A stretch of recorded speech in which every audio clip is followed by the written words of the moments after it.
Pera o marka? Marka ako, siyempre. Yes! Drum roll! At ang marka mo ay...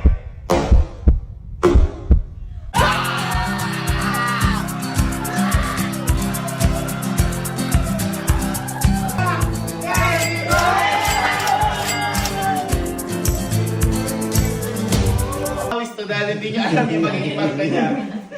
Boy, magaling kayo. Magaling kayo. Pero mas napabili mo ako ngayon.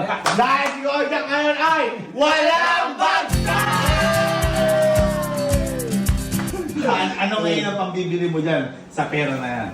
Eh, unang-una, siyempre, magbabayad ako. Na? Enroll ko. Ang galing galing mo!